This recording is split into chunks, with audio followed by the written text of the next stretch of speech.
Ladies and gentlemen, federal employees, welcome to today's episode where we're going to talk about the best investment strategy in the TSP for 2024, the things you should be thinking about, the things you should not be thinking about and should not be worried about. And if you are looking to maximize your TSP and make sure you get the growth that's appropriate for your situation, then you are in the right spot. So let's dive into today. Now, if you're new here, so good to have you. My name is Dallin Hawes. I'm a financial planner who helps federal employees maximize their benefits and get the most out of their money and to retire confident. Now, again, let's dive in. There are really three things as a federal employee that you have any control over when it comes to the TSP. Number one,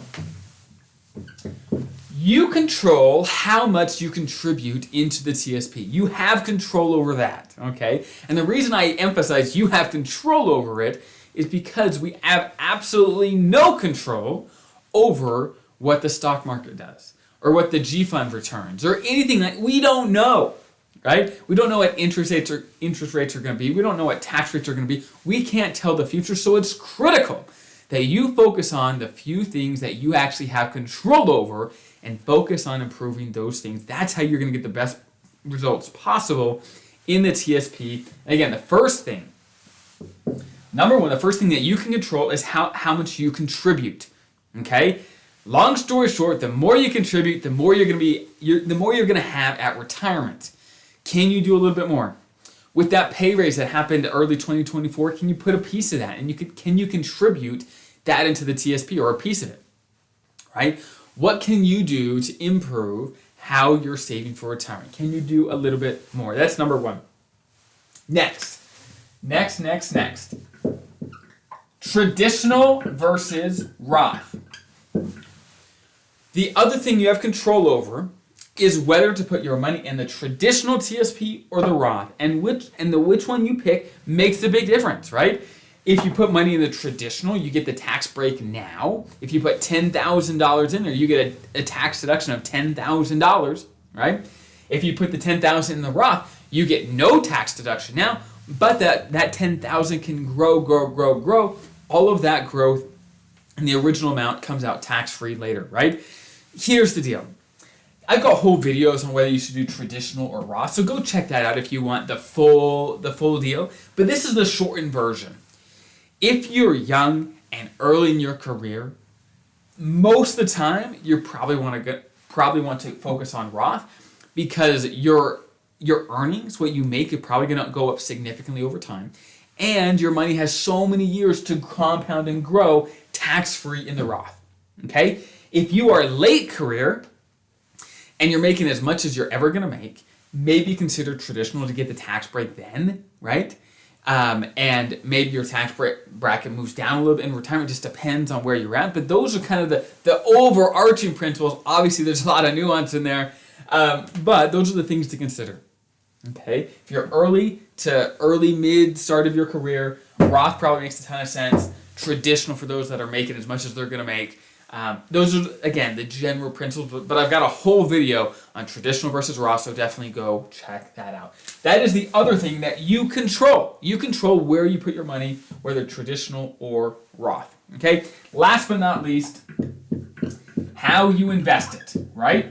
The next thing you can control on the TSP is how you invest your TSP, which funds you use. Okay? Now, I'm going to go over some general principles, again, on how you should probably invest depending where you're at in your career. But keep in mind, when people make investment decisions, what do? Right? They often go to the TSP website and say, hey, how did the C fund do last year? Should I invest in the C fund? How did the G fund do last year? Should I invest in that, right? And overall, that is a really dumb way of doing it, okay? Now, are looking at the returns for previous, can that be interesting? Sure, definitely. However, looking at what something did last year and assuming that's going to happen this year is just foolish, right? Because we know there's a lot of fluctuation in the stock market and interest rates, which affects what the G fund does, right? There's tons of variation in different things. Things are not going to perform the same every year. It's going to vary significantly, and it has significantly over the last few years. Okay, so it's so important for you to not make decisions every single year like, oh, I think this is going to happen. No, you got to make your decisions based on the principles of how these investments work, and over time, they'll average out to the principles. Okay, but every year to year, we have absolutely no clue how they're going to perform. Over time, we do, right? Over time, we've got a 100-year track record of what things do over time. Short term, we have no clue. Okay, so don't make your decisions based on any short-term data, right? Make your decisions based on long-term data and long-term principles that actually make sense, okay? Now, with that being said, how should you be investing your TSP? Because again, that's one of the big 3 things that you can control. How should you be investing? So here are some principles to consider. Again, if you're young and early in your career, you need the growth and the compounding that happens by being aggressive. Okay? Now, when I say aggressive, what am I talking about? Well, the C fund, the S fund, and the I fund are the aggressive funds in the TSP. They're stock market based funds. They invest in stocks. Okay? And the stock market, as you all know, does bounce up and down in the short term, but over time, you're going to see more growth there than in the other funds. There's 2 other funds in the TSP. There are the F fund and the G fund. Okay? Now, many of you might ask, like, what about the L fund, right? There's the life cycle funds.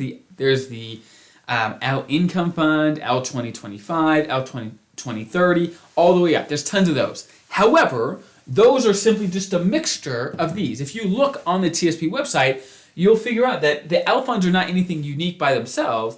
They're simply a combination of the 5 core funds. So if you don't know what your L fund that you're using is invested in, go look it up. You'll find the combination of what they're using. Okay? So again, if you're young and early in your career, you want to focus on these funds, the C, S, and I, the things that are going to get growth over time. Number 1, you've got lots of time, right? You've got the time to wait it out, and over time, these investments are going to perform well for you. Okay, you're going to get the growth you need to build that TSP, to build wealth over time. Okay.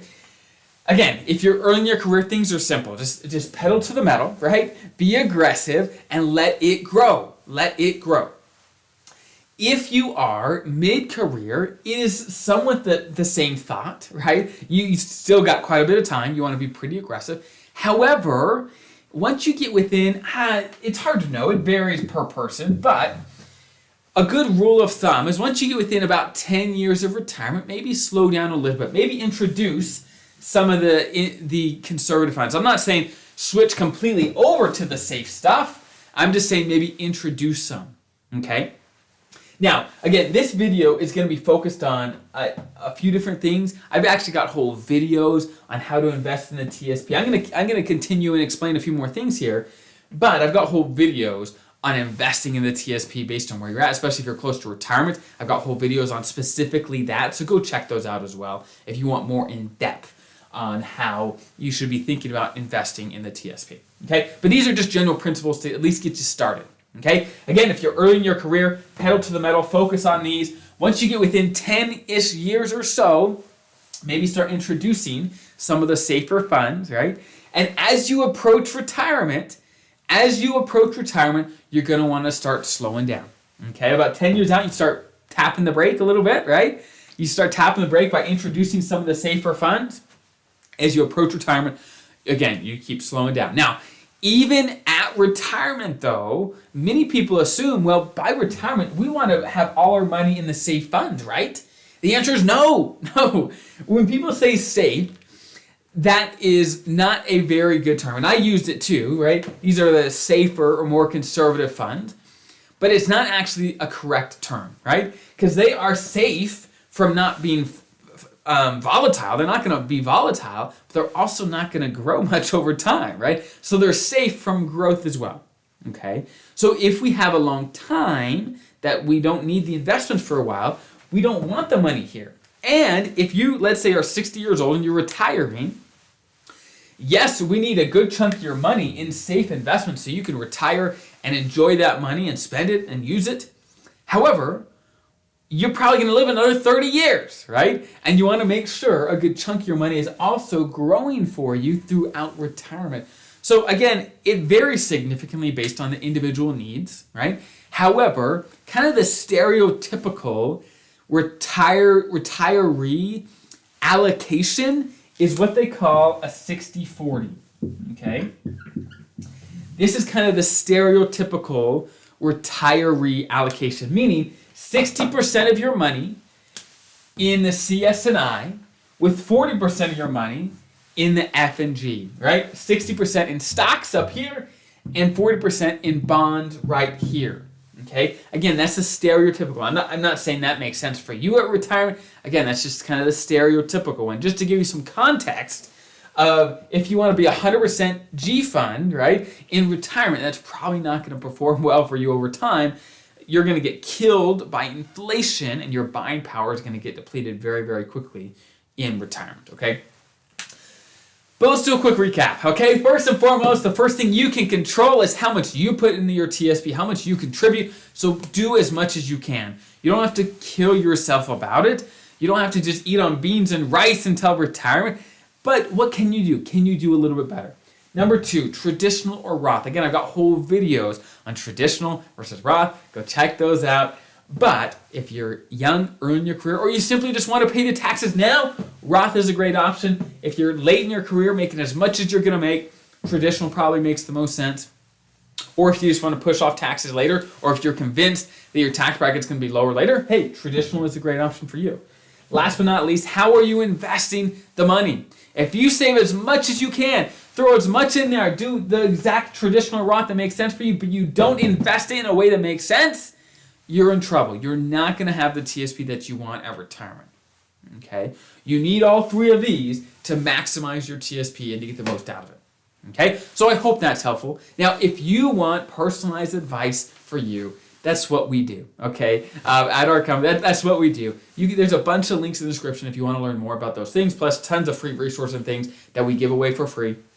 But I hope this is helpful to give you some context on the things you can control to get better results in retirement. So I hope that's helpful. Have an incredible rest of your day. I'll see you guys next time.